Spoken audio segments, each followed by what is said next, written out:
From the nation's capital, the Conservative Caucus presents Conservative Roundtable, an in-depth look at today's most important issues. Welcome to Conservative Roundtable. I'm Howard Phillips, chairman of the Conservative Caucus, which sponsors these broadcasts, now seen all over America in more than 100 jurisdictions. We're pleased to have as our guest for this broadcast a man who has behaved heroically and has become a hero to people who are concerned about the immigration crisis facing America. Indeed, the research which Robert Rector did sparked a turning point in the debate about amnesty, guest workers, and so forth. He produced a paper for the Heritage Foundation which says Senate immigration bill would allow 100 million new legal immigrants over the next 20 years. Tell us about your involvement with this issue, Robert. How did you become interested in the whole question of immigration? I really wasn't taking it very seriously because amnesty is just such a bad idea. I didn't think that it would really happen. And then I suddenly discovered that there's this large amnesty bill that's making progress in the Senate. The White House is backing it. Frist, the Senate leader, is backing it. And I suddenly said to myself, I better pay some attention here, because I know that the fiscal implications of this will be very harmful to the taxpayer. And then I got some materials from Senator Sessions' office explaining what was in this bill, and all of a sudden I found that the amnesty was just small potatoes. I mean, giving amnesty to 10 million illegals, that's nothing. That's trivial in this bill, because what the bill secretly did was take virtually every existing category of legal immigration and quintuple it. And Senator Sessions pointed out this had never been publicly acknowledged. Very few people in the Senate knew what this bill did. So I took the provisions from the law and I went through it, and then I started just making some calculations about when you add this provision and that one and this one, how many people do you have coming in? And many of these provisions allowed almost infinite number of immigrants, with a very heavy emphasis on bringing in low-skill immigrants. You know, in the United States, we've imported about 10 million high school dropouts from Mexico and South America in the last 10 or 15 years. This bill would have brought in 40 million more. And I realized that this would be an absolute disaster. I also realized this was probably the most significant piece of legislation I had in front of me in maybe 20 years here in Washington, and no one in the public was being told what this bill would really do, which is actually pretty typical for immigration bills. The American public doesn't want an increase in immigration.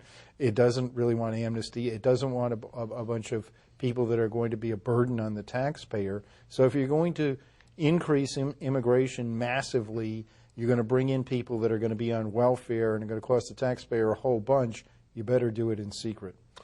There are two heroes, many heroes, but two of them stand out. One is Congressman Jim Sensenbrenner, the chairman of the House Judiciary Committee, who has stood solidly against amnesty and guest workers.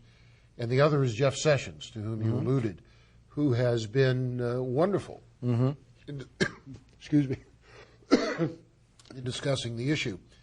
The other day I was watching on C-SPAN, and I saw Senator Sessions point out the hypocrisy of the fact that an overwhelming majority of senators voted to build a wall along the border with Mexico, and a similarly preponderant majority voted against funding the wall. Absolutely incredible, the hypocrisy. The press doesn't really focus on it or make much of it. Now, there have been efforts by the White House to strike a compromise between the Senate and the House. The President is determined to get some kind of a guest worker program. And Congressman Mike Pence, who's usually a pretty reliable conservative, has come up with a supposed compromise bill, which some people say is in many respects even worse than the Senate bill. Well, first of all, he doesn't actually have a bill, which is not a good sign. He says that he opposes amnesty, but one interpretation of what could happen in that bill is that you have an illegal here. The employer sends them back across the border for 2 days, requests them back in as a guest worker, and all of a sudden they're on the pathway to citizenship. It's one of the key things about a guest worker program, when you look at the Senate bill, they're not guests, they're not temporary, they are here with the right to become citizens. That's unclear in the Pence bill, and we've said, look, if you want to talk about a guest worker program, these people have to be temporary, they have to be sent back periodically to their own countries. There has to be clear limits. The Pence guest worker program is infinite in size. There are no restrictions on it. And actually, isn't it the case that the decision about whether people come into the country is shifted from our lawmakers and policymakers to the prospective immigrants themselves? And to employers, but that would actually be the immigrants. What you would probably have is a massive influx of immigration. Immigration works Not just Mexico. Oh, no, all over the whole globe. Immigration works through social networking. So you have someone who comes in, and then his brother and cousin come in, and their friends come in. What you would have under this proposal is virtually everybody's cousin would be bringing in their friends and saying that they had jobs for them and so forth. It's effectively an open borders bill, although they, according to what Pence says, they're not on a pathway to citizenship. But I think that if you wanted to have an experimental guest worker program, you have to make it clear they're here temporarily. They don't have the right to become citizens. You have to be clear how many people you're going to let in. You have to be clear that when you bring in a guest worker, the employer has to be responsible for all the governmental costs that come with it. Under the Pence proposal, the guest worker can bring his family and kids. And the kids are going to be eligible to get in our school system. I'm sorry, who's paying for that? I'm sure the guest worker is going to pay for it. Of course not. It's a huge unfunded mandate on state and local governments. You have to prevent that and say, if there are costs associated with your guest worker, the employer can't shuck those off onto the taxpayer. And it really has to be temporary. There has to be penalties if, in fact, the person doesn't go home. That would be what a guest worker program would do. Also, you really can't have a guest worker program until you deal with something called birthright citizenship. The United States is one of the few countries that still has birthright citizenship, which basically says if a baby is born inside the territory of the United States, even if the parent is here illegally or temporarily, that baby is a U.S. citizen. That's based on a provision in the 14th Amendment. It's based on, I think, a faulty interpretation of that provision. There's no requirement at all. For example, if you had an invading army in New Jersey and there was a nurse in the army and she gave birth, would that child be an American citizen? I think not. I think we can clearly stipulate that American citizens are those people that are born to people who are here lawfully and permanently, not just people who are here accidentally or illegally. But as long as you have birthright citizenship, which is the way it's interpreted now, that means if you have either an illegal immigrant come in or a guest worker and there's a child born, the child is a citizen, the parents are never going to leave, the child's on welfare, and that's it for life. And the parents and the grandparents get Social Security. Absolutely, absolutely. One of the really damaging things about the Senate bill is that it puts both the guest workers, who are almost infinite in number, and the Amnesty recipients, puts them on the path to citizenship. Once they become citizens, they have a right under law to bring their parents into the country. And the parents, after they've been here for a while, get to go on Medicaid. Okay? Well, Medicaid costs $12,000 per person per year. So if you have millions and millions of guest workers with the right to bring their parents and grandparents in from Mexico, from Guatemala, it's just absolutely a fiscal disaster waiting to happen. Low-skill immigrants are very, very costly to the American taxpayer. And there's another problem in that even with the laws now on the books, employers who break the law are not being prosecuted. Absolutely. Tell us about that. Well, what we have here is just fundamental dishonesty. In 1986, we passed a bill very similar to the one that's being talked about today, but much smaller. We gave amnesty. It's called Simpson-Mazzoli. Simpson-Mazzoli. We gave amnesty to about 3 million illegals, many of whom had fraudulent applications, but we accepted those. And in exchange for this amnesty, we were supposed to secure the border and we prohibited the employment of illegals so that we were going to enforce in the future that you couldn't hire illegals. And if you did that, we wouldn't have illegals because they have no reason to come here. Well, within about 6 months of the passage of this bill, they went out to try to enforce those employer sanctions, and the meatpacking industry complained, and that was the end of it. Okay, it was a fraud right from the beginning. So even under the Reagan administration, the law was not enforced. The law was not enforced, and it has never been enforced at all. The government knows where a substantial portion of the 10 million illegal aliens are, because they are working, a lot of them are working on the books using fraudulent Social Security numbers. The Social Security Administration has a list of them all.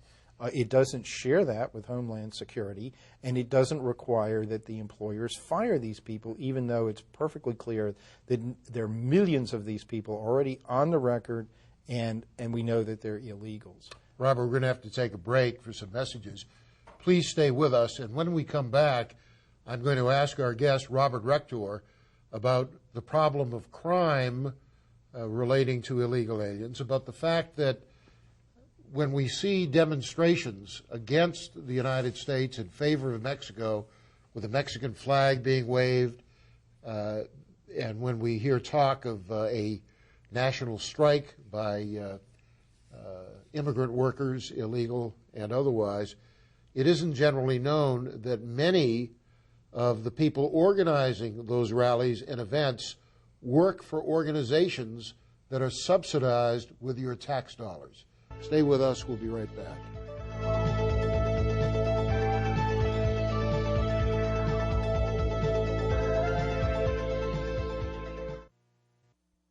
One of the top leaders in the Communist Chinese military declared that the United States is the main enemy of the Central Committee of the Communist Party of the People's Republic of China, which is longhand for what we call China.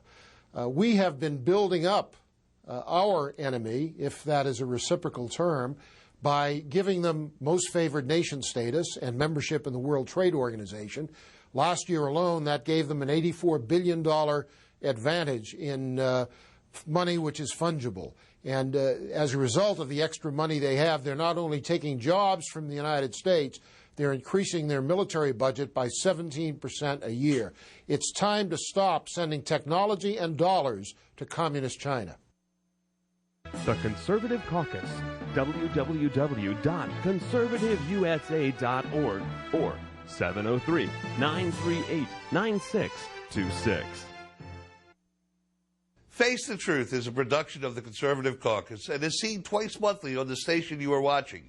We will be interviewing the movers and shakers of the pro-life movement. We hope to educate and even inspire you about what is being done in our country to protect and to promote the sanctity of life. Please watch us. Don't miss Face the Truth with Stephen Peruka and Conservative Roundtable with Howard Phillips right here on this station every week. Here's how you can become a citizen lobbyist and influence how your representatives vote. Write a letter to your congressmen and senators. Speak out on a call-in talk radio program. Write a letter to the editor of your local newspaper and call the Conservative Caucus for more information at 703-938-9626.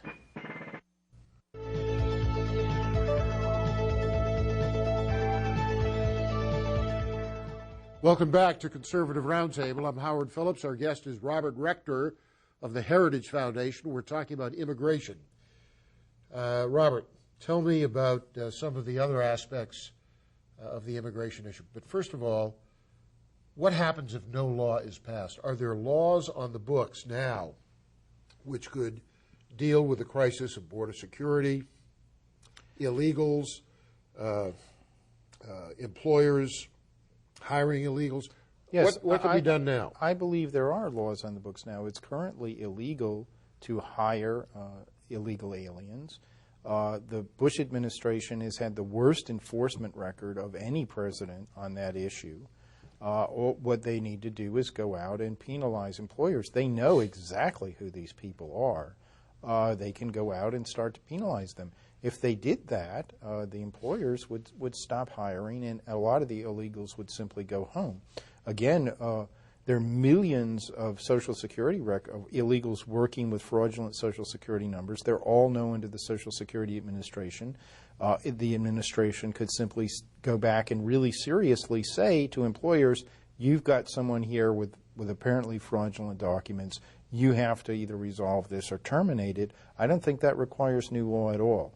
I think it requires existing law. Maybe what we did, we had, again, a deal back 20 years ago. It said we're going to give one round of amnesty, and we're going to prohibit future illegal immigration in particular and prohibit the employment. That's the way you stop it. And we never got the quid pro quo there. It was a fraudulent deal, and within nanoseconds of the time the amnesty was granted, the open border types were out prohibiting the sanctioning of employers. We ought to go back and actually enforce that law. And again, the illegals are here for the jobs. If you make it difficult for them to take jobs, they won't be here. You don't have to kick them out. You don't have to kick. Although we could also do that. You know, in 1955 we had something called Operation Wetback. And Dwight Eisenhower. They removed millions of illegals within a few months, cleaned the entire country out, didn't cost an extra dime. You know, it was a country that really could govern itself at that time. Today, you know, we've got to give them Miranda rights and heaven knows what else. But the real issue here is that I think that the liberals want to bring in an infinite stream of immigrants because they believe they will vote for them and change the political balance. I think they're correct. Businessmen want a little bit of cheap labor, and they don't care about the long-term effects of that. They don't care about the negative effects on the taxpayers. And then within the conservative ranks, there's this bizarre open borders ideology, which is really incompatible with both democracy and certainly incompatible with a welfare state. You know, when we're talking about bringing 100 million immigrants in, or they've revised the bill now, it's down to around 60 million, but most of these people will be low-skill immigrants, people without a high school degree. And, you know, we have a little immigration nostalgia. People say, well, look, we used to have immigrants around 1900. In 1900, we didn't even have an income tax, okay? Today, we have this very sophisticated welfare system that takes about $600 billion a year, taxes it out of the upper middle class, and gives it to the bottom one-third of the population. And now you're talking about bringing in another 100 million people. They'll all be on the recipient side of that equation. And all of those 60 or 100 million people will bring many others with them. Absolutely. It's a networking phenomena. The more you bring in, when we bring people in and put them on a pathway to citizenship, one of the things they get to do is bring their parents in. I've heard incredible numbers. I hesitate to even repeat them. They're so big that every additional immigrant, legal or illegal, can bring in or account for additional X number of people. Well, there are certain limits on it, but every worker you bring in is usually going to bring in more than one dependent. Once they become citizens, they have an unlimited right to bring their parents in. So just look at the amnesty recipients. If you gave amnesty to 10 million illegals, within a few years they'd be able to bring in 20 million parents. Every single one of those parents would be eligible for free medical coverage from Medicaid, which costs about $10,000 a person. It's an absolute bankruptcy for the country. You know, we currently have 1/10 of the population of Mexico in the United States. If any of these bills were passed, we'd be ending up with 1/4 of the Mexicans here. We'd be permanently altering our political system because they are going to vote on a liberal way. It's not their fault, but that's their interest. It's their ideology. They will be a fiscal disaster, and all the welfare and educational costs and everything will come crashing in at exactly the time we have a Social Security crisis. The problem of language, the problem of acculturation, the lack of understanding of, knowledge of, appreciation of what made America a distinct country. Well, that's right. We have to ask the question, why do people want to come to the United States? Well, it's because there are economic opportunities here. Well, why are there economic opportunities here and not in Mexico and not in Venezuela? It's because of our political culture. It's implicit things that we don't even necessarily understand ourselves, but they're fairly rare in the world, and they also can be destroyed. We talk a lot about assimilation. People don't recognize that particularly the large flow of low-skilled, poorly educated Hispanics coming in, they're assimilating downward, okay? Their kids, what they assimilate into is ghetto youth culture, okay? And gang culture. And gang culture, right. And if you talk to Hispanics, they'll say, this is terrible. Look what happened. Look what you guys did to my kids. They're not assimilating up. They're assimilating downward, which is why a lot of the data suggests, for example, that Hispanic immigrants coming in the first generation, they have pretty low crime rates. They're comparing their life back to where they were in Guatemala. It looks pretty good. Their kids don't remember Guatemala. They're comparing themselves to something that they're getting off the soap operas or something else. They feel marginalized. Our culture is telling them, go out, take what you want. They become heavily involved in crime. Very heavily. significant proportion of people in American prisons are illegal aliens. Yes, or or it's really significant with second-generation Hispanics. Hispanics overall have a crime rate that's about 3 times higher than white non-Hispanics. It's very costly. It's very threatening. The real irony is that I would say across the globe there are probably about 2 billion people that would like to come and live in the United States. We can be very selective about who we let in here. We should never be letting in a group that is going to threaten our culture, is going to produce crime, is going to be on welfare, is going to not pay much in taxes. High-skill immigrants actually can pay a whole lot in taxes and can make the country better off. But low-skill immigrants have exactly the opposite effect. Before we go to the break, what about the argument that illegal immigrants are needed to do jobs that American workers won't do? That's an absolute lie, isn't it? Except in the field of agricultural labor, in every field where illegal immigrants are working, they constitute only about 20% of the labor force. So the other 80% are native workers. Are you telling me native-born Americans don't work in construction anymore? They don't wait on tables in restaurants? Isn't the problem That's a lie. That the illegals will work for less, for wage levels that are insufficient to sustain a working American family? Well, actually, they're probably working at slightly less. I think that they're pretty good wages by their standards. I think that they probably are having a wage-suppressing effect, although the literature on that is a little ambiguous. But the fact of the matter is that, yeah, if we didn't have all these illegals, then natives would take those jobs. You might have to pay a little more, but that would not be harmful at all. We have to take a break. We'll be back for some final words from Robert Rector. Please stay with us. We'll be right back.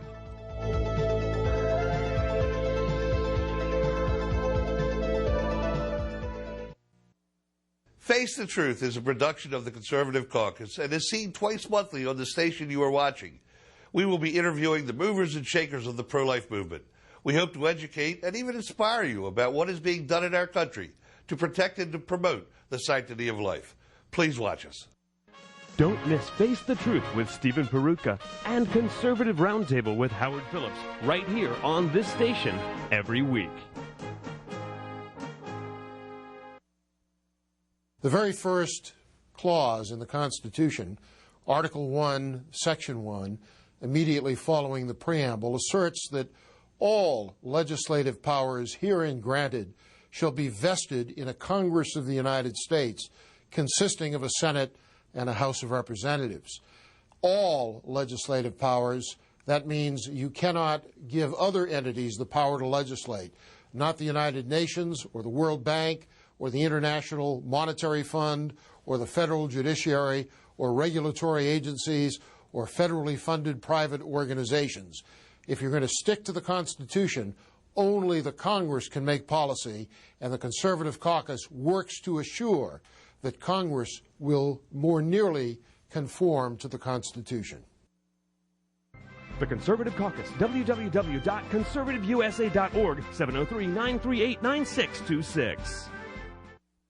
Welcome back. I'm Howard Phillips, Chairman of the Conservative Caucus. If you're interested in the kinds of issues we discuss on Conservative Roundtable, please check out our website, www.conservativeusa.org. Fax us questions or comments, 703-281-4108, or write to us at 450 Maple Avenue East in Vienna, Virginia, 22180. If you're interested in getting more information from Robert Rector and the Heritage Foundation, excuse me, you can contact him by means of the information which is now posted on your screen. Robert, you're doing heroic work. How do we break through?